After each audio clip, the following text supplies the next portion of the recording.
दोस्तों, कुछ कहानियाँ शोर से शुरू नहीं होती। वे एक खामोश रात, एक अनजान चेहरा और एक गलत फैसले से जन्म लेती हैं। ये कहानी जो आज आप सुनने जा रहे हैं, उसी रात से शुरू होती है जब एक अस्पताल के बेड पर पड़ा एक लावारिस इंसान सिर्फ एक मरीज नहीं था, बल्कि आने वाले तूफान की पहली आहट था। और उस तूफान से सबसे पहले जिसकी जिंदगी टकराने वाली थी, वो थी पायल, जिसकी कहानी आज आप सुनेंगे। तो चलिए शुरू करते हैं आज की कहानी।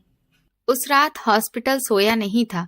मशीनों की आवाज थी, लाइटें जल रही थी, फिर भी कुछ ऐसा था जो हवा में अटका हुआ था, जैसे कोई अनकहा सच अंदर घुसने वाला हो।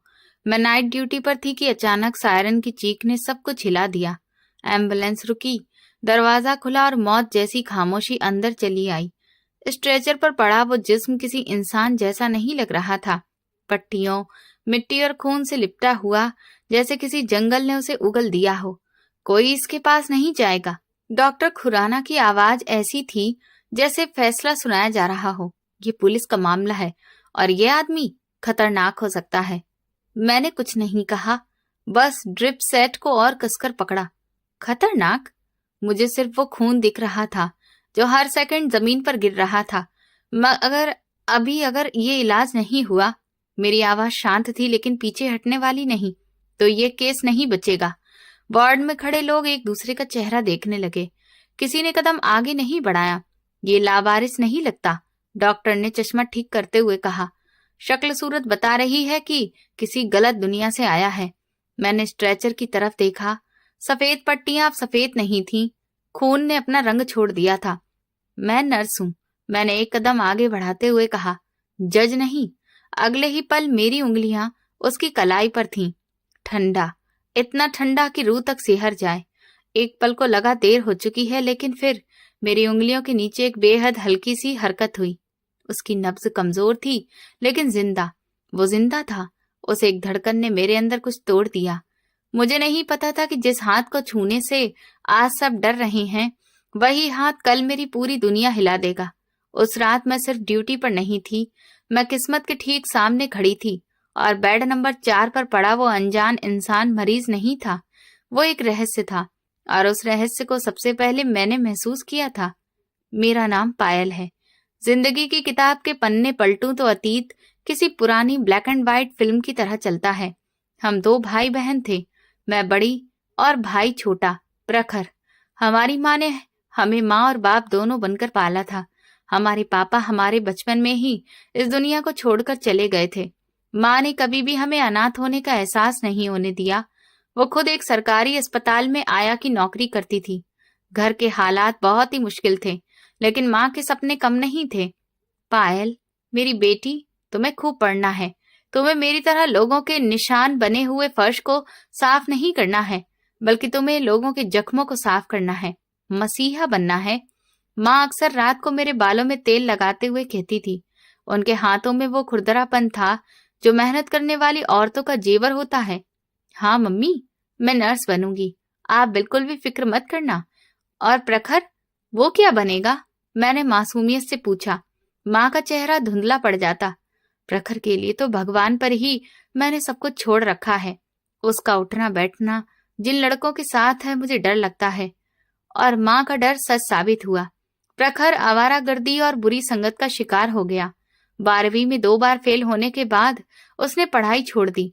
वो सारा दिन गली के नुक्कड़ पर खड़ा रहता या जुआ खेलता। दूसरी तरफ मैंने अपना सारा ध्यान पढ़ाई पर लगा दिया। नर्सिंग की डिग्री पूरी की तो माँ की आंखों में खुशी के आंसू थे। वो खुशी शायद उनकी जिंदगी की आखिरी बड़ी खुशी थी। इसी दौरान मेरे लिए रिश्ता भी आया। लड़का अच्छी नौकरी करता था, उसका परिवार भी छोटा था। माँ ने सोचा कि बेटी के प्रति फर्ज निभा दें तो वो सुकून से मर पाएंगी। फिर मेरी शादी कर दी गई। मैं दुल्हन बनकर नए घर पहुंची। सोचा था कि दुख की घड़ी अब खत्म हो गई है, लेकिन मुझे क्या पता था कि अभी तो मेरे लिए नई मुश्किलें खड़ी होने वाली हैं। शादी के शुरुआती 2 साल ठीक रहे, लेकिन जैसे जैसे वक्त गुजरता गया, सास और नंद का व्यवहार बदलने लगा। वजह थी मेरी गोद का खाली होना। बहू, तुम्हारी शादी को 3 साल होने जा रहे हैं। कम से कम अब तो कोई खुशखबरी सुना दो, या फिर बांझपन तुम्हारी किस्मत ही बन चुका है। मेरी सास अक्सर सुबह नाश्ते की टेबल पर मुझे ताना मारती थी। मेरा निवाला गले में ही अटक जाता। डॉक्टर कह रहे हैं कि सब ठीक है, बस भगवान की मर्जी है। मैं सफाई देने की कोशिश करती। भगवान की मर्जी है या ये तुम्हारे खुद के कर्म हैं? मेरे बेटे का वंश आगे कैसे बढ़ेगा? मेरे पति सतेंद्र शुरू में चुप रहते थे, लेकिन फिर उनकी बातों में भी तीखापन दिखने लगा। वो रात को देर से घर आते और मुझसे बात करना भी पसंद नहीं करते। 5वां साल शुरू हुआ तो एक दिन सतेंद्र मेरे सामने कागज लेकर आ गए। ये क्या है? मेरे हाथ कांप रहे थे। मैं दूसरी शादी कर रहा हूं पायल, क्योंकि मुझे अपना बच्चा चाहिए और तुम वो मुझे नहीं दे सकती। मैं अपना नाम मिटते हुए नहीं देख सकता। सतेंद्र का अंदाज इतना ठंडा था जैसे वो कोई बहुत ही मामूली बात कह रहे हो। सतेंद्र, इसमें मेरी क्या गलती है? हम इलाज तो करवा रहे हैं ना? मैं उनके पैरों में बैठ गई। गलती किस्मत की है। मैं तुम्हें तलाक दे रहा हूं। आज ही अपना सामान उठाओ और अपनी माँ के घर चली जाओ। तलाक का शब्द मेरे वजूद पर हथौड़े की तरह लगा। मुझे उसी रात घर से निकाल दिया गया। मैं अपना वो छोटा सा सामान लेकर माँ की दहलीज पर वापस आ गई। माँ मुझे देखकर रो पड़ी, लेकिन मैं नहीं रोई। मेरे आंसू सूख चुके थे। मैंने तभी फैसला कर लिया था कि अब मुझे जज्बातों से नहीं, सिर्फ अपने अधिकार के साथ जीना है। माँ के घर के हालात पहले से ही खराब थे। प्रखर की शादी हो चुकी थी।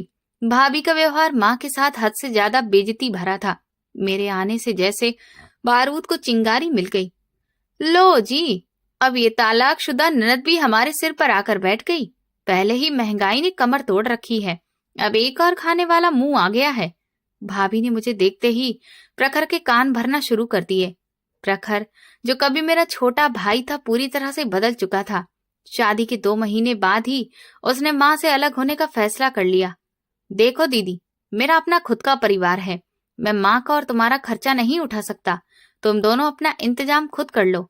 प्रखर ने बेरहमी से फैसला सुनाया और अपनी पत्नी को लेकर ऊपर वाले पोर्शन में शिफ्ट हो गया।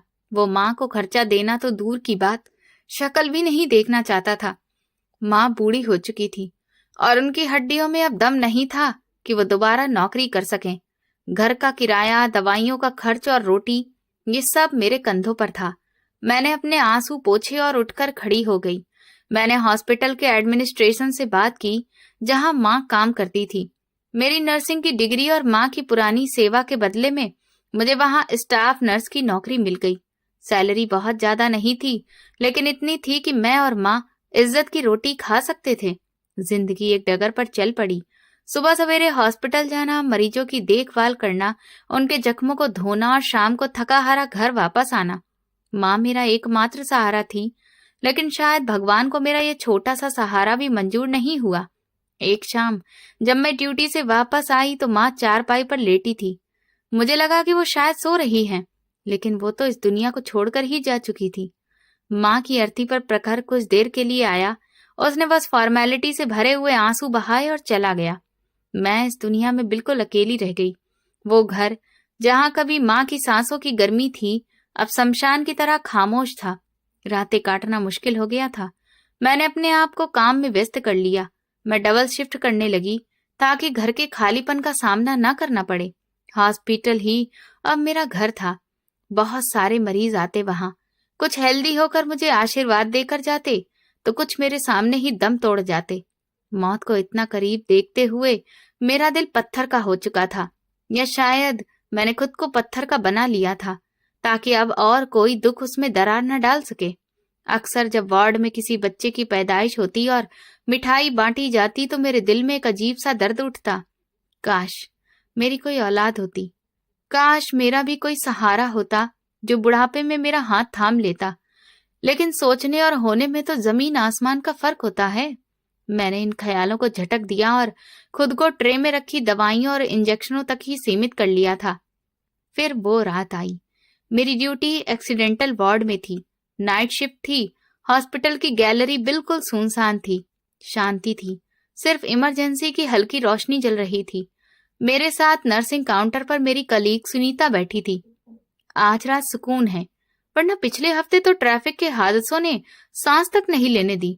सुनीता ने चाय का कप मेरे सामने रखते हुए कहा, सुकून तो कुछ समय के लिए होता है सुनीता। हॉस्पिटल में खामोशी तूफान के आने की चेतावनी होती है। मैंने फाइल पर दस्तखत करते हुए जवाब दिया।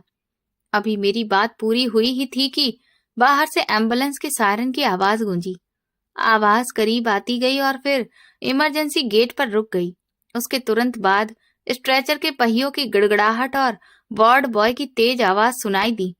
डॉक्टर को बुलाओ जल्दी। मैं और सुनीता अपनी कुर्सियों से उठकर खड़े हो गए। सामने से जो स्ट्रेचर लाया जा रहा था उस पर मौजूद मरीज को देखकर वार्ड में मौजूद बाकी मरीजों के भी रोंगटे खड़े हो गए। उसका पूरा चेहरा पट्टियों से ढका हुआ था। सिर्फ आंखों और मुंह की जगह मामूली सी जगह से छोड़ी गई थी। शरीर पर जगह जगह बहुत सारा खून जमा था। कपड़े फटे हुए थे, जैसे उसे किसी धमाके से निकाला गया हो या फिर किसी ने बेदर्दी से उसे अपने जुल्म का निशाना बनाया हो। ये कौन है? सुनीता ने घबराए हुए अंदाज में पूछा। लावारिस है, वार्ड इंचार्ज ने काउंटर पर फाइल फेंकते हुए कहा। पुलिस वाले इसे हाईवे के पास झाड़ियों से उठाकर लाए हैं। कोई भी आइडेंटिटी कार्ड नहीं है, कोई भी मोबाइल नहीं है। इसकी जेबें खाली हैं। रिपोर्ट के मुताबिक इसे बहुत बुरे तरीके से मारा गया है। मैंने फाइल उठाई। नाम के खाने में अनआइडेंटिफाइड लिखा हुआ था। डॉक्टर खुराना ने उसका शुरुआती चेकअप किया और सिर हिला दिया।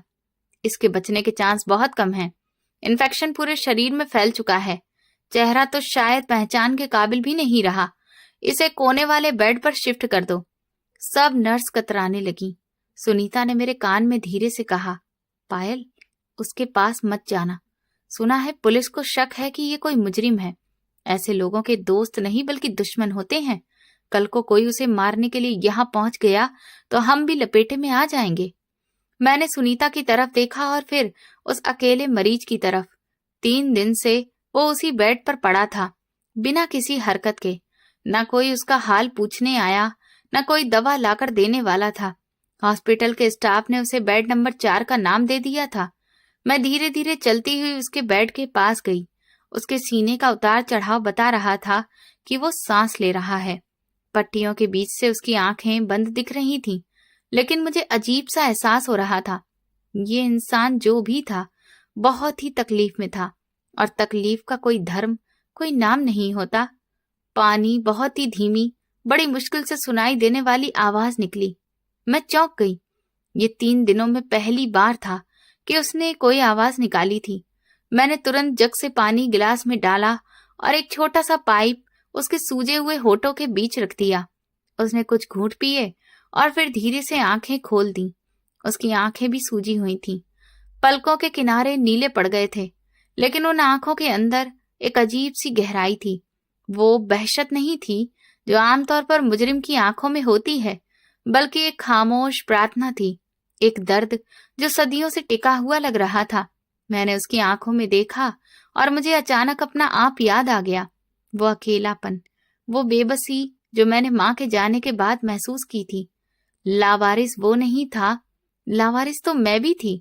मैंने फैसला कर लिया। सुनीता, मैंने काउंटर की तरफ मुड़कर कहा, इसकी फाइल मुझे दे दो। आज से बेड नंबर 4 की जिम्मेदारी मेरी है। तुम पागल हो गई हो? सुनीता ने हैरानी से कहा। ये केस खराब है। पुलिस रोज चक्कर लगा रही है।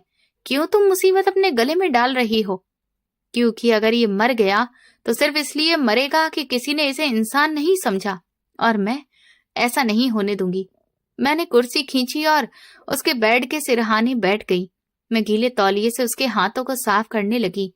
उसके हाथों पर सख्त मेहनत के निशान थे। ये हाथ किसी नाजुक मिजाज इंसान के नहीं थे। उस रात मैंने अपनी बेटी होने की हसरत और माँ बनने की ख्वाहिश दोनों उस अनजान मरीज की सेवा में लगा दी। मैं नहीं जानती थी कि वो कौन है, कहाँ से आया है, लेकिन मेरे दिल ने गवाही दी कि ये इंसान वो नहीं है जो दुनिया इसे समझ रही है। और यहीं से मेरी और उस अनजान इंसान की कहानी की शुरुआत हुई।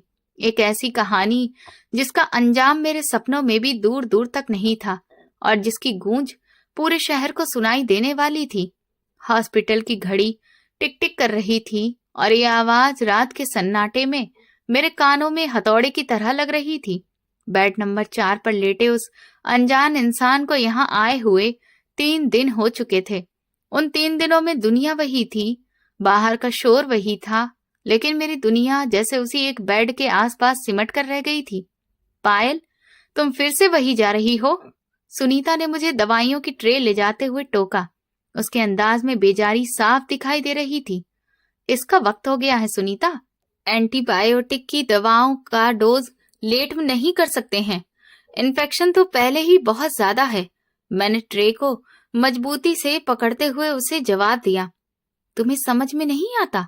डॉक्टर खुराना कह रहे थे कि पुलिस वाले बार बार पूछ रहे हैं कि ये होश में कब आएगा। उन्हें शक है कि ये कोई आतंकवादी है या फिर कोई बड़ा मुजरिम भी हो सकता है। अगर ऐसा हुआ तो हम सब फंस जाएंगे। सुनीता ने अपनी कुर्सी पर पहलू बदलते हुए मुझे डराने की कोशिश की, लेकिन मैं रुकी नहीं। बस इतना कहा, जब तक ये होश में नहीं आता, ये सिर्फ एक मरीज है और मैं एक नर्स हूं। मैं बेड नंबर 4 के पास पहुंची। उसके चेहरे की पट्टियां वैसी ही थीं। खून के धब्बे कुछ हल्के पड़ गए थे क्योंकि मैंने सुबह ही ड्रेसिंग बदल दी थी।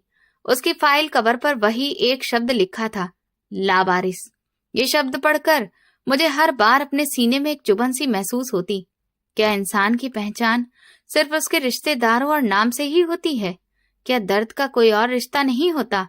मैंने स्टूल खींचकर उसके पास रखा और धीरे से उसके बाजू से कपड़ा हटाया ताकि इंजेक्शन लगा सकूं।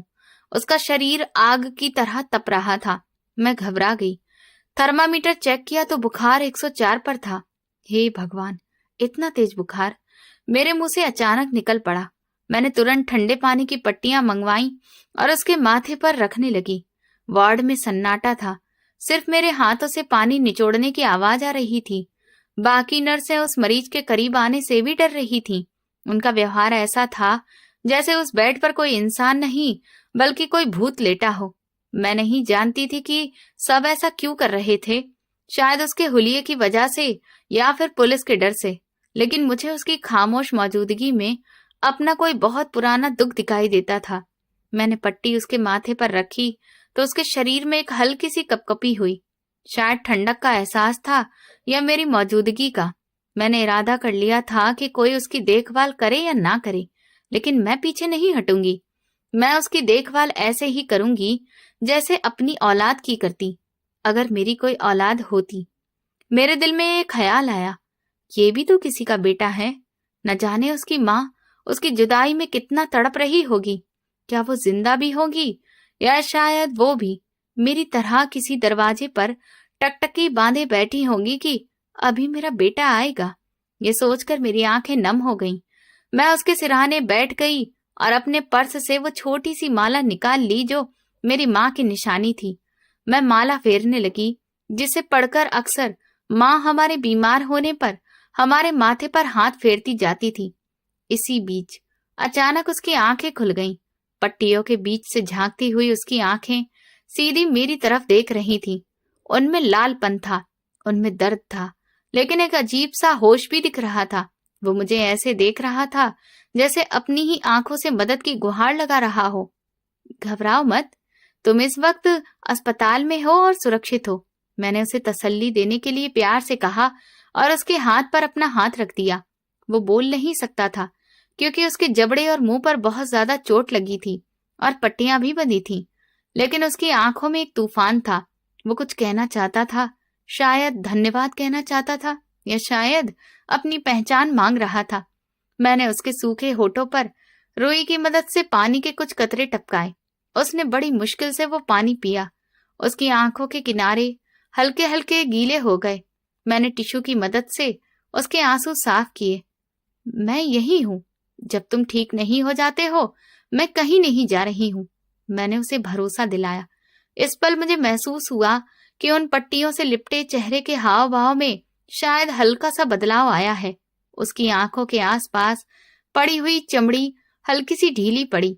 मुझे ऐसा लगा जैसे उसके चेहरे पर एक बहुत ही हल्की, ना के बराबर मुस्कुराहट आई हो, जैसे किसी अपने को पा लेने की खुशी हो। ये पहली बार था कि उसने मेरी बात का जवाब अपने हाव भाव से दिया था। मेरा दिल भर आया। वो अजनबी था, लावारिस था, लेकिन उसे एक लम्हे में वो मुझे अपने बेटे जैसा महसूस होने लगा। वो बेटा जिसके लिए मैंने सालों प्रार्थना की थी और जिसकी चाहत में मेरा घर उजड़ गया। रात का पिछला पहर शुरू हो चुका था। डॉक्टर खुराना राउंड पर आए। उन्होंने दूर से ही चार्ट देखा और आगे बढ़ने लगे। डॉक्टर साहब, 1 मिनट, मैंने उन्हें रोका। इसका बुखार अब कुछ कम है और इसने आंखें भी खोली थी। मुझे लगता है कि ये होश में आ रहा है। डॉक्टर खुराना रुके। उन्होंने चश्मे के ऊपर से मुझे देखा। पायल, ज्यादा इमोशनल होने की जरूरत नहीं है। ये केस पुलिस का है। जितनी जल्दी ये अपने पैरों पर खड़ा होकर यहाँ से दफा हो जाए, उतना ही अस्पताल के लिए अच्छा होगा। पुलिस इंस्पेक्टर खन्ना कल सुबह फिर से आएंगे पूछताछ करने के लिए। पूछताछ? अभी तो ये ठीक से बोल भी नहीं सकता। आप लोग इसे मुजरिम क्यों समझ रहे हैं? हो सकता है ये कोई मजबूर इंसान हो। मेरे अंदाज में विरोध था। बेसहारा और मजबूर लोग इस तरह की हालत में हाईवे के किनारे झाड़ियों में पड़े नहीं मिलते। इसके शरीर पर गोलियों के निशान भले ही नहीं हैं, लेकिन जो घाव के निशान हैं वो बिल्कुल ऐसे हैं जैसे किसी प्रोफेशनल ने दिए हों। बचकर रहो मैडम। डॉक्टर खुराना ने वार्निंग दी और आगे चले गए। उनकी बातें सुनकर मेरे दिल में थोड़ा सा डर जरूर पैदा हुआ, लेकिन वो डर ममता के जज्बातों पर हावी नहीं हो पाया। मैं वापस आकर अपनी कुर्सी पर बैठ गई। वो दोबारा आंखें बंद कर चुका था। शायद दवाइयों का असर था या फिर कमजोरी। मैं उसे देखती रही। मेरे दिमाग में बार बार अपने भाई प्रखर का ख्याल आता। वो मेरा सगा भाई था, मेरे खून का हिस्सा था, लेकिन जब मुझे जरूरत पड़ी उसने अपना मुंह मोड़ लिया। और ये इंसान, ये आखिर कौन था? कुछ भी पता नहीं था, लेकिन उसके खामोश दर्द में मुझे अपनापन महसूस हो रहा था। खून के रिश्ते अगर इतने ही सच्चे होते तो आज मैं यहाँ अकेली नहीं होती। अगली सुबह जब मेरी शिफ्ट खत्म हुई तो मैं घर जाने के लिए उठी। घर जाने से पहले मैं उसके पास गई। मैं जा रही हूँ, शाम को वापस आऊंगी, तब तक तुम अपना ख्याल रखना। मैं आदत के मुताबिक ये बात कह गई, हालांकि मैं जानती थी कि वो अपना ख्याल रखने के काबिल नहीं है। जब मैं घर पहुंची तो अजीब सी बेचैनी होने लगी। घर का अकेलापन मुझे काटने लगा। मैंने जल्दी जल्दी घर के काम निपटाए, थोड़ा सा आराम किया, लेकिन नींद मेरी आंखों से कोसों दूर थी। मेरा सारा ध्यान हॉस्पिटल के उस बेड नंबर 4 पर ही अटका हुआ था। क्या किसी ने उसे वक्त पर दवा दी होगी? क्या किसी ने उसका डायपर चेंज किया होगा? ये ख्याल मुझे अंदर ही अंदर बहुत परेशान कर रहे थे। शाम होने से पहले ही मैं दोबारा हॉस्पिटल पहुंच गई। मैं वार्ड में दाखिल हुई तो देखा कि इंस्पेक्टर खन्ना उसके पास खड़े थे। उनके साथ 2 कांस्टेबल भी थे। होश आया इसे? इंस्पेक्टर ने ड्यूटी पर मौजूद दूसरी नर्स से कड़क अंदाज में पूछा। नहीं सर, अभी तक ये वैसा ही है, नर्स ने डरते हुए जवाब दिया। ड्रामा कर रहा है, इंस्पेक्टर ने नफरत से कहा और बेड की रेलिंग पर जोर से हाथ मारा। अबे ओ, उठ, हमें पता है कि तुम सुन सकते हो। बताओ, कौन हो तुम और किस गैंग के लिए काम करते हो? आवाज की गूंज से मरीज का शरीर एकदम से सिकुड़ने लगा। मैं भागते हुए वहां पहुंची। खबरदार, आप इसे इस तरह से डरा नहीं सकते। मैं तुरंत ही इंस्पेक्टर और बेड के बीच दीवार बनकर खड़ी हो गई। आप कौन हैं? इंस्पेक्टर ने मुझे घूर कर पूछा। मैं इसकी नर्स हूँ। ये एक मरीज पहले है और मुलजिम बाद में। इसकी हालत देखी है आपने? अगर इसे कुछ हो गया तो इसके जिम्मेदार आप होंगे। मैंने बिना डरे उनकी आंखों में आंखें डालकर कहा। इंस्पेक्टर कुछ लम्हों के लिए मुझे घूरता रहा, फिर टेढ़ी हंसी हंसने लगा।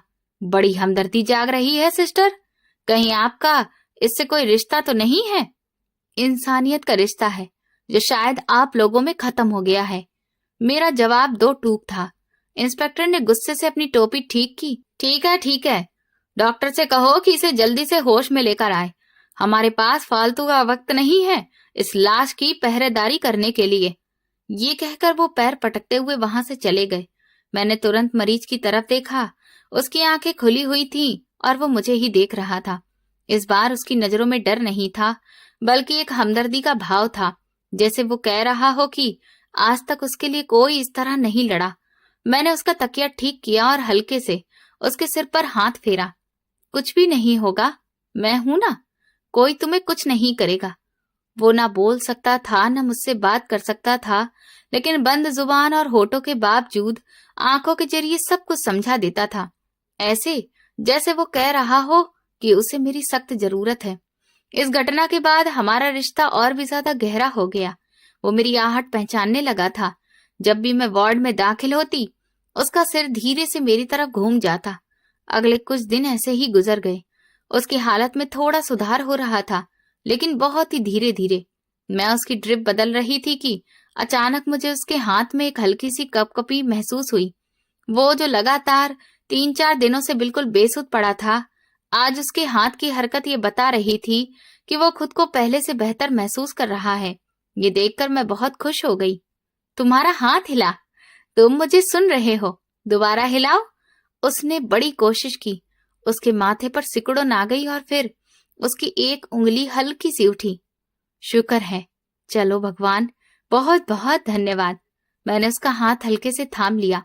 ये मेरी मेहनत का फल था। वो जिंदगी की तरफ वापस आ रहा था, लेकिन मुझे ये अंदाजा नहीं था कि वो जिंदगी की तरफ नहीं बल्कि मुझे कैसी दुनिया की तरफ ले जाने की तैयारी कर रहा है, जहां बारूद की बू और कई सारे रहस्यों का साया था। उसकी आंखों में अब एक बेचैनी रहने लगी थी। वो बार बार दरवाजे की तरफ देखता, जैसे उसे किसी के आने का इंतजार हो या शायद किसी के आने का डर। एक रात जब सब लोग सो रहे थे, मैं उसके पास बैठी माला फेर रही थी कि अचानक उसने एक अजीब सी आवाज निकाली। मैंने चौंक कर उसकी तरफ देखने लगी। वो अपने सिर को तकिए पर दाएं बाएं करने की कोशिश कर रहा था, जैसे कुछ समझाना चाह रहा हो। क्या हो गया? क्या दर्द हो रहा है? मैंने परेशानी से पूछा। उसने इनकार में सिर हिलाने की कोशिश की और अपनी आंखों से अपने तकिए के नीचे इशारा किया। मैं समझ नहीं पाई कि वो क्या कहना चाह रहा है। मैंने उसका सिर ठीक करने के लिए हाथ बढ़ाया तो उसने आंखें बंद करके जोर से सिकोड़ ली, जैसे कि मुझे रोक रहा हो। फिर उसने दोबारा आंखें खोली और अपनी नजरें अपने बाएं हाथ की तरफ टिका दी, जो चादर के नीचे था। मैंने चादर हटाई। उसका हाथ पेट पर रखा हुआ था और मुट्ठी बंद थी। क्या है तुम्हारे हाथ में? मैंने नरमी से उसकी मुट्ठी खोलने की कोशिश की। उसकी पकड़ थोड़ी कमजोर थी, लेकिन फिर भी उसने पकड़ बनाए रखने की कोशिश की।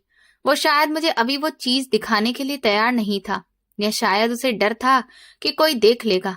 मैंने इधर उधर देखा। वार्ड खाली था। कोई भी नहीं है यहाँ, सिर्फ मैं हूँ। मेरी बात सुनकर उसकी पकड़ थोड़ी ढीली पड़ी, लेकिन उसने मुट्ठी खोली नहीं, बस मेरी तरफ देखता रहा। उसकी आंखों में एक सवाल था, जैसे वो आखिरी बार तसल्ली करना चाहता हो कि क्या मैं वाकई भरोसा करने के काबिल हूँ? क्या मैं वो बोझ उठा सकती हूँ जो वो मेरे कंधों पर डालने वाला था? मैंने उसकी आंखों में झांकते हुए कहा, तुम मुझ पर भरोसा कर सकते हो। मैंने तुम्हें अपनी औलाद की तरह माना है। माँ कभी अपने बेटे का भेद नहीं खोलती।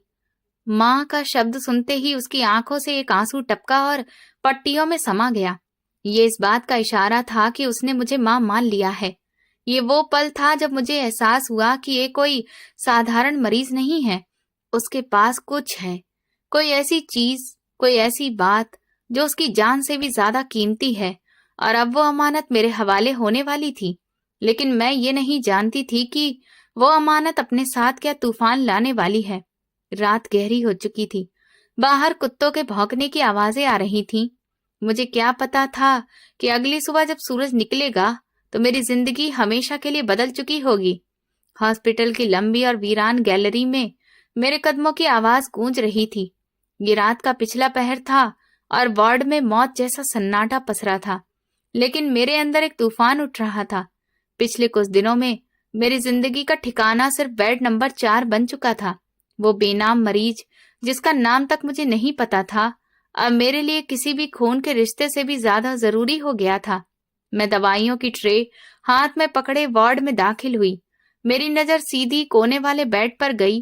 वो जाग रहा था। उसकी आंखें छत को घूर रही थीं, लेकिन जैसे ही मैं अंदर दाखिल हुई, उसने तुरंत मेरी तरफ देखा। उन आंखों में अब वो डर नहीं था जो पहले दिन था, बल्कि अब उनमें एक अजीब सी चमक और इंतजार था। मैं उसके पास गई। आज कैसा महसूस कर रहे हो? मैंने प्यार से पूछा और ट्रे एक साइड टेबल पर रख दी। वो बोल नहीं सकता था, लेकिन उसने पलकों को झपकाकर मुझे जवाब दिया। उसके शरीर की सूजन अब काफी हद तक कम हो चुकी थी। डॉक्टर खुराना का कहना था कि उसका बच जाना किसी चमत्कार से कम नहीं है, लेकिन मेरे दिल का मानना था कि ये चमत्कार प्रार्थना और ममता के उस रिश्ते का नतीजा है जो अनजाने में हम दोनों के बीच बन गया था। मैंने उसकी पट्टियां चेक की। जख्म भर रहे थे लेकिन अभी भी बहुत गहरे थे। मैंने उसका बाजू पकड़ा तो मुझे एहसास हुआ कि उसका शरीर अकड़ा हुआ है। उसकी नब्ज रोज की अपेक्षा काफी तेज चल रही थी। क्या बात है, तुम परेशान लग रहे हो? मैंने उसके माथे पर धीरे से हाथ रखा। बुखार तो नहीं था लेकिन पसीने की बूंदें दिख रही थीं। उसने अपनी आंखों से दरवाजे की तरफ इशारा किया। मैंने मुड़कर देखा, वहां कोई भी नहीं था। शीशे के दरवाजे के पार हॉस्पिटल का चौकीदार टहल रहा था। कोई भी नहीं है वहां, तुम शायद गलत समझ रहे हो, तुम्हें वहम हो रहा है। मैंने उसे तसल्ली देने की कोशिश की लेकिन वो सुकून में नहीं आया। उसने दोबारा अपनी आंखों से इशारा किया, इस बार ज्यादा तेजी के साथ। ऐसा लग रहा था जैसे वो मुझे किसी खतरे से आगाह करने की कोशिश कर रहा हो। मुझे अचानक दोपहर का वो वाकया याद आ गया जिसने मेरे दिल में उलझन से भरे हुए सवाल खड़े कर दिए थे। जब मैं दोपहर के वक्त ड्यूटी पर आई थी तो रिसेप्शन पर एक अजनबी इंसान मौजूद था। उसने काले रंग की शर्ट पहन रखी थी और उसका हुलिया शरीफ शहर वालों के जैसा नहीं था। वो वार्ड बॉय से किसी जख्मी लावारिस मरीज के बारे में पूछ रहा था। मैं वहीं पास में खड़ी फाइलों को ठीक से देख रही थी। भाई साहब, यहाँ पर बहुत सारे लावारिस आते हैं, लेकिन आप किसकी बात कर रहे हैं? वार्ड बॉय ने लापरवाही से जवाब दिया था। अरे वही जो कुछ हफ्तों पहले हाईवे के पास से मिला है। उसका चेहरा बिगड़ा हुआ है। उस अजनबी की आवाज में एक ऐसा ठंडापन था जिसने मुझे चौंका दिया। मैंने तुरंत बीच में पड़ते हुए कहा, आप कौन हैं और इस सब के बारे में क्यों पूछ रहे हैं? वो अजनबी मेरी तरफ घूम गया। उसकी आंखों में एक अजीब सी खोज दिख रही थी। मैं उसका रिश्तेदार हूं। हमें पता चला है कि वो यहाँ पर है। अच्छा, अगर आप रिश्तेदार हैं तो अभी तक आप कहाँ थे? मैंने थोड़ा सख्ती से पूछा। पुलिस इसकी जांच पड़ताल कर रही है। आपको पहले इंस्पेक्टर खन्ना से मिलना होगा। उनकी इजाजत के बिना कोई भी उस मरीज से नहीं मिल सकता। पुलिस का नाम सुनते ही उसके चेहरे के हाव भाव बदल गए। एक पल के लिए मुझे उसकी आंखों में डर नहीं बल्कि एक खतरनाक चमक दिखाई दी। हम पुलिस से भी मिल लेंगे, बस ये बता दो कि वो जिंदा है या मर गया है। उसने दांत पीसते हुए पूछा। मुझे नहीं पता, आप यहाँ से जा सकते हैं। मैंने झूठ बोला और तेजी से वार्ड की तरफ बढ़ गई। मैं मुड़कर नहीं देखे लेकिन मुझे अपनी कमर पर उसकी नजरों की तपिश महसूस हो रही थी। अब रात के उस पहर मरीज की बेचैनी देखकर मुझे भरोसा हो गया था कि वो अजनबी कोई रिश्तेदार नहीं था और ये मरीज भी जानता था कि उसका पीछा किया जा रहा है। मैं कुर्सी खींचकर उसके बिल्कुल पास में बैठ गई। सुनो, मुझे नहीं पता कि तुम कौन हो और किस मुसीबत में फंसे हुए हो, लेकिन मैं तुम्हें यहाँ पर कुछ भी नहीं होने दूंगी। मैंने वार्ड के बाहर गार्ड से कह दिया है कि मेरी इजाजत के बिना किसी को भी अंदर आने ना दे। मेरी बात सुनकर उसकी आंखों में नमी तैरने लगी। उसने अपना हाथ, जो अब थोड़ा बहुत हरकत करने लगा था, धीरे धीरे सरकाया और मेरे हाथ पर रख दिया। उसका हाथ ठंडा था लेकिन उसकी पकड़ में मजबूती थी। ये एक बेटे का अपनी मां पर भरोसे का इजहार था। डरो मत, मैंने उसके हाथ को थपथपाया। इसी दौरान डॉक्टर खुराना राउंड पर आ गए। वो आजकल काफी परेशान नजर आ रहे थे। उन्होंने चार्ट देखा और फिर मेरी तरफ घूमे। पायल, पुलिस का दबाव तो बढ़ता ही जा रहा है। इंस्पेक्टर खन्ना कह रहे हैं कि अगर ये 2 दिन में बोलने के काबिल नहीं हुआ तो इसे यहाँ से जेल वार्ड में शिफ्ट कर देंगे। वहां इसका इलाज मुमकिन नहीं होगा, वो वहां मर जाएगा। डॉक्टर साहब, आप उन्हें समझाने की कोशिश क्यों नहीं करते? ये अभी सफर करने के काबिल नहीं है। मैंने प्रार्थना करते हुए कहा। मैं बहुत कोशिश कर चुका हूं पायल, लेकिन मामला तो कुछ और ही लग रहा है। इंस्पेक्टर को ऊपर से ऑर्डर मिला है। ऐसा लग रहा है कि कोई बहुत ही पावरफुल इंसान है जो इस मरीज तक पहुंचना चाहता है या इसे गायब कर देना चाहता है। मैं तुम्हें एक राय दूंगा कि इस मामले से दूर रहो। तुम अपनी नौकरी खतरे में डाल रही हो। डॉक्टर खुराना ने समझाने वाले अंदाज में कहा। मेरी नौकरी उसकी जान से ज्यादा कीमती नहीं है, मैंने सख्त लहजे में कहा। डॉक्टर खुराना ने अफसोस में सिर हिलाया और वहां से चले गए। उनके जाने के बाद वार्ड में फिर से खामोशी पसर गई। मैं सोचने लगी कि आखिर ये है कौन कि पुलिस और वो अजनबी लोग इसके पीछे पड़े हुए हैं। क्या ये सच में कोई मुजरिम है? लेकिन मेरा दिल मानने को तैयार नहीं था। एक मुजरिम की आंखों में ऐसी मासूमियत और दर्द नहीं हो सकता। उसकी आंखों में जो इज्जत मैंने देखी थी, वो किसी गुनहगार की आंखों में नहीं हो सकती थी। रात के 3 बजे का वक्त था। मेरी आंखें बोझिल हो रही थी। मैं कुर्सी पर बैठे बैठे ही ऊँघने लगी। अचानक किसी चीज के गिरने की आवाज से मेरी आंख खुल गई। आवाज बेड नंबर 4 की तरफ से आई थी। मैं हड़बड़ाकर उठी। देखा तो उसके बेड के पास रखी साइड टेबल पर रखा हुआ पानी का जग नीचे गिरा हुआ था और स्टील का गिलास फर्श पर घूम रहा था। लेकिन जो चीज ज्यादा डराने वाली थी, वो एक साया था जो खिड़की के रास्ते बाहर कूद रहा था। कौन है? मैं चिल्लाई और खिड़की की तरफ भागी, लेकिन बाहर अंधेरा था। वो साया गायब हो चुका था। वार्ड की खिड़की दूसरी मंजिल पर थी, लेकिन उसके साथ ही एक पाइप लगा हुआ था।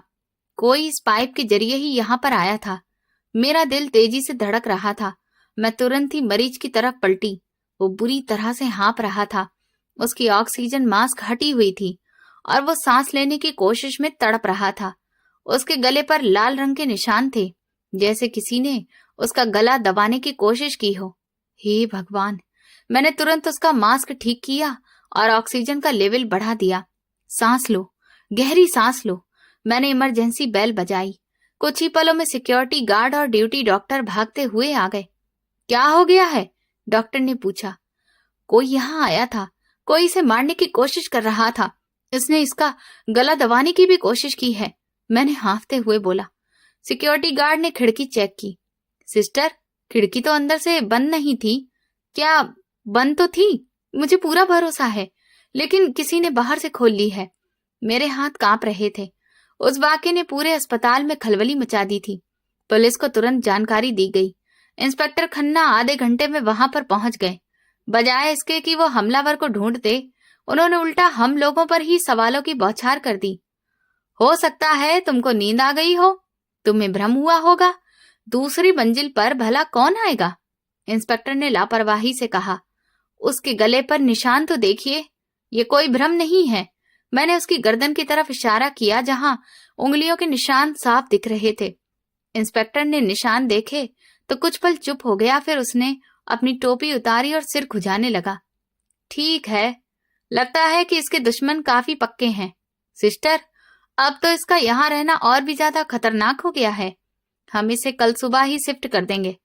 आप इसे शिफ्ट करेंगे तो ये लोग इसे रास्ते में ही मार देंगे, मैंने कहा।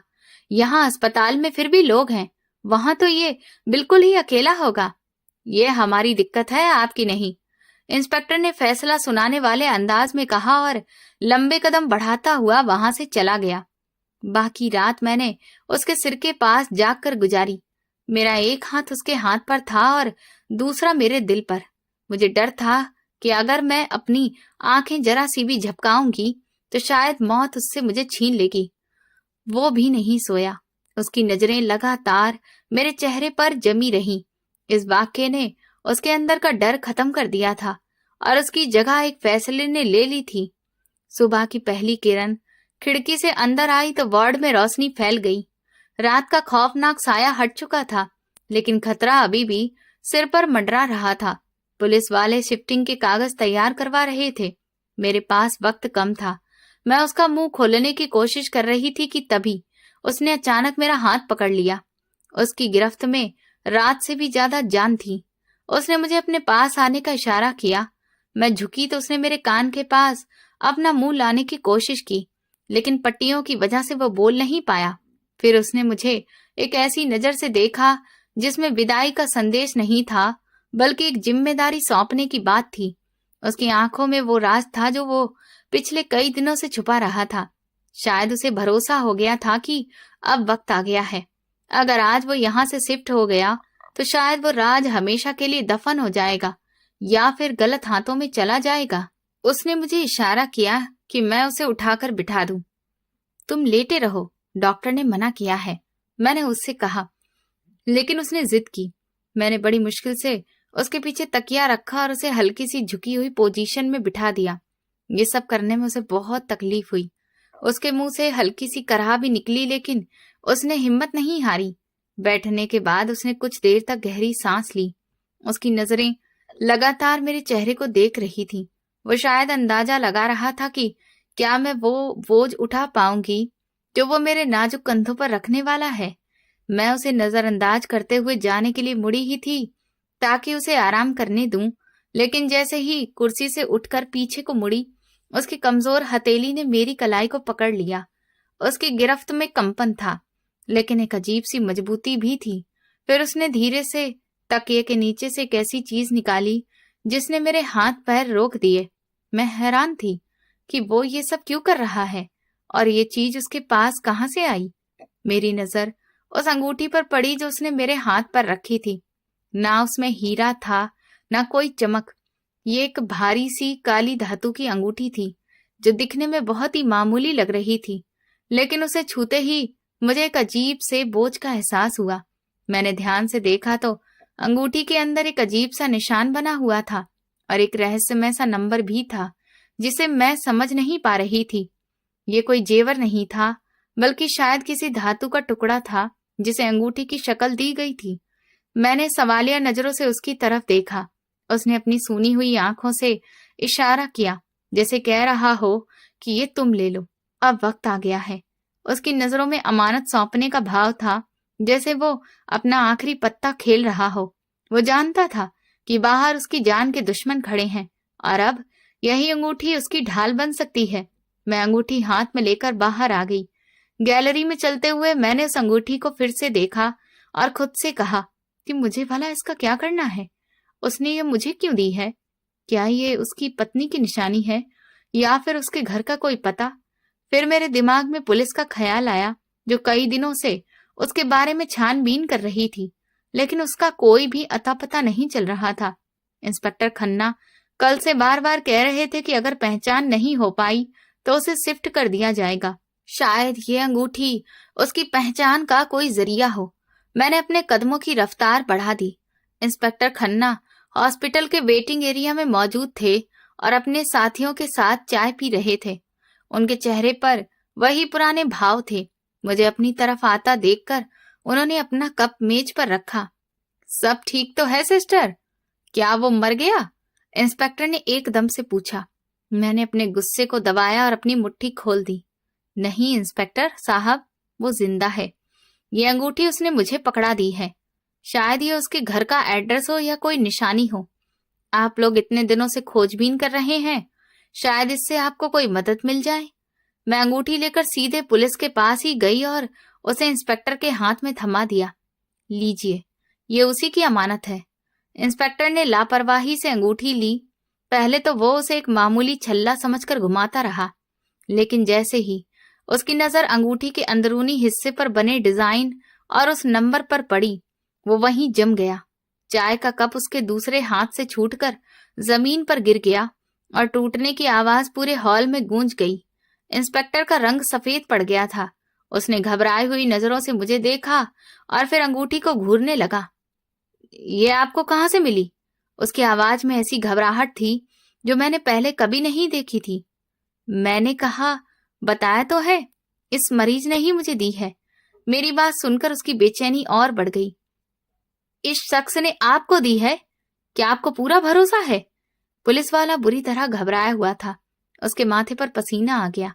यह अंगूठी कोई साधारण अंगूठी नहीं है। ये देश के सबसे बड़े खुफिया नेटवर्क की पहचान है।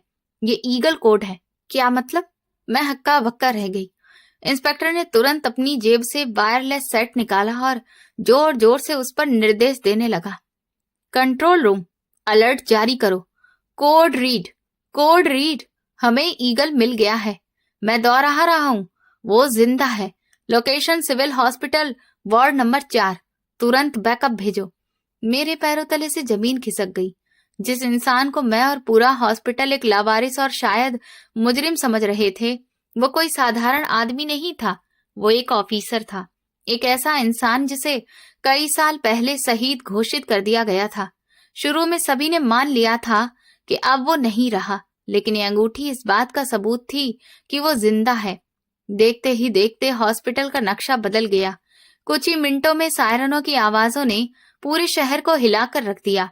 इस अंगूठी को देखते ही पूरे इलाके में अजीब सा माहौल बन गया, जैसे कर्फ्यू लग गया हो। अस्पताल के सारे आने जाने वाले रास्तों को सील कर दिया गया। फोर्स की बख्तरबंद गाड़ियां और हाई कमांडोज तैनात कर दिए गए। खुफिया नेटवर्क के सभी लोग अस्पताल के बाहर फैल गए। साधारण लोगों का आना जाना पूरी तरह बंद कर दिया गया। हॉस्पिटल का स्टाफ घबराकर एक कोने में सिमट गया। डॉक्टर खुराना, जो कल तक उसे अस्पताल से बाहर निकालने की बात कर रहे थे, अब हैरानी और बेचारगी की मूर्ति बने खड़े थे। मैं वार्ड की तरफ भागी, लेकिन मुझे दरवाजे पर ही रोक दिया गया। मैं उसकी नर्स हूँ, मुझे वहां जाने दीजिए, उसे मेरी जरूरत है, मैंने एक कमांडो से गिड़गिड़ाकर कहा। इसी वक्त एक भारी भरकम आवाज गूंजी, उन्हें आने दे। मैं मुड़कर देखती हूँ तो एक फौजी कर्नल, जिसकी वर्दी पर कई सारे मेडल लगे थे, मेरी तरफ आ रहा था। उसके चेहरे पर रौब था और आंखों में नमी। वो सीधा मेरे सामने आकर रुक गया। फिर उसने कुछ ऐसा किया जिसकी उम्मीद मुझे क्या, किसी को भी नहीं थी। उस कर्नल ने एकदम से मुझे सैल्यूट किया। मैं हक्का बक्का रह गई, मेरे हाथ कांप रहे थे। एक नर्स को इतना बड़ा प्रोटोकॉल। मैडम, आप नहीं जानती कि आपने किसकी जान बचाई है, कर्नल ने भारी आवाज में कहा। जिसकी आप सेवा कर रही थी वो कोई आम साधारण इंसान नहीं है, वो एक खुफिया नेटवर्क की पहचान के लिए जाना जाता है। ये वो शेर है जिसे कई साल पहले शहीद घोषित कर दिया गया था। दुश्मनों ने उसे मारने की कोशिश की थी, उसे कैद में रखा गया, बहुत ही ज्यादा बुरा हाल किया गया ताकि वो अपने देश से जुड़े सभी खुफिया राज उगल दे। उसका चेहरा बर्बाद कर दिया गया ताकि वो अपनी पहचान खो दे। कर्नल की आवाज ये कहते हुए हल्की कांप रही थी, लेकिन ये अंगूठी इस इंसान के पास थी जो दूसरों की कैद में रहा और बहुत सारी यातनाएं झेली। वो अपनी पहचान नहीं बताना चाहता था क्योंकि दुश्मनों के कुछ आदमी यहाँ भी छिपकर मौजूद हैं। शायद इसी वजह से उसने ये अंगूठी आप तक पहुंचाई थी ताकि ये पता चल सके कि नेटवर्क जिंदा है या नहीं। और जब आपने उस पर तरस खाना शुरू किया तो आप अनजाने में उस राज की रखवाली करने वाली बन चुकी थी। मेरी आंखों से आंसू बहने लगे। वो खामोश नजरें, वो दर्द, वो इशारे, सब कुछ अब समझ में आ रहा था। वो अपने लिए नहीं डर रहा था, वो उस अमानत के लिए फिक्रमंद था जो उसके सीने में दफन थी। चलिए, वो आपका इंतजार कर रहे हैं। कर्नल ने मुझे रास्ता दिया। हम वार्ड में दाखिल हुए। वहां डॉक्टरों की पूरी टीम मौजूद थी जो फौज के खास डॉक्टर थे। उन्होंने उसके चेहरे की पुरानी पट्टियां उतार दी थी और नई ड्रेसिंग की तैयारी कर रहे थे। जैसे ही उस ऑफिसर ने अंगूठी देखी, वो बिस्तर से उठने की कोशिश करने लगा। कर्नल आगे बढ़े और उसे सहारा दिया। Sir, welcome back. कर्नल ने तुरंत उसे गले से लगा लिया, लेकिन उसकी नजरें कर्नल पर नहीं बल्कि मुझ पर थीं। मैं धीरे धीरे चलती हुई उसके पास गई। आज उसके चेहरे पर कोई पट्टी नहीं थी। उसका चेहरा जख्मों से भरा पड़ा था। जगह जगह जलने और कटे फटे निशान साफ दिखाई दे रहे थे, लेकिन उन जख्मों के बावजूद उसके चेहरे पर एक अजीब सी चमक और सुकून था।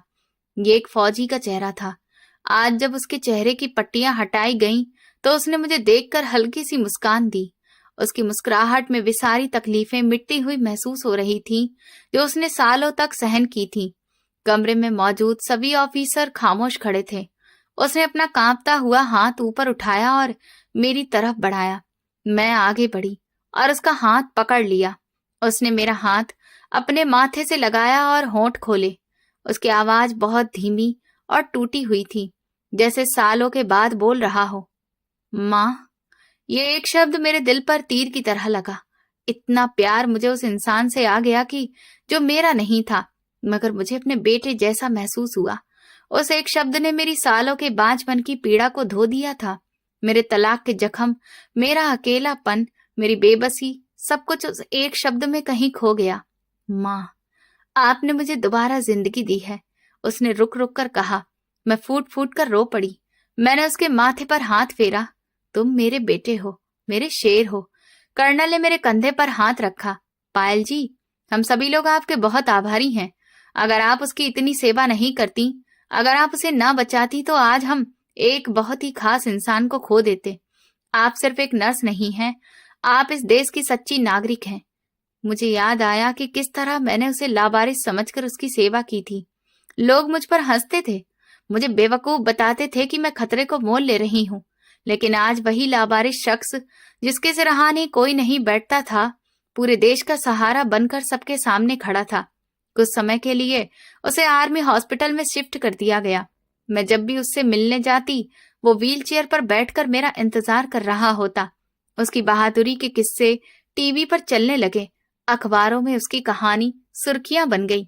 लेकिन मेरे लिए वो कोई मेजर या कमांडो नहीं था, वो मेरा प्रखर था, मेरा बेटा था जो मुझे बुढ़ापे में मिला था।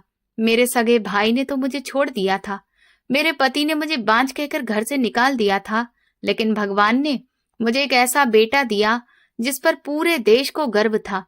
मुझे अब समझ आ गया था कि खून के रिश्ते ही सब कुछ नहीं होते हैं। इंसानियत का रिश्ता, दर्द का रिश्ता और एहसास का रिश्ता खून से भी कहीं ज्यादा बड़ा होता है। मैं आज भी उसी अस्पताल में काम करती हूँ, लेकिन अब मैं अकेली नहीं हूँ। अब जब मैं घर जाती हूँ तो अकेलापन मेरा स्वागत नहीं करता। मेरा बेटा, मेरा रखवाला अब हर रोज अपनी वर्दी में मुझे लेने आता है, और जब वो मुझे माँ कहकर पुकारता है तो मुझे लगता है कि पूरी दुनिया की खुशियां मेरी झोली में भर गई हैं। ये सच है कि भगवान आपकी परीक्षा जरूर लेता है, लेकिन अगर आप उस परीक्षा में पास हो जाएं तो वो आपको झोली भरकर भी देता है। तो दोस्तों, अगर आपको हमारी कहानी पसंद आई है तो कमेंट करके जरूर बताएं। वीडियो को लाइक करें, हाइप दें और ज्यादा से ज्यादा शेयर करें।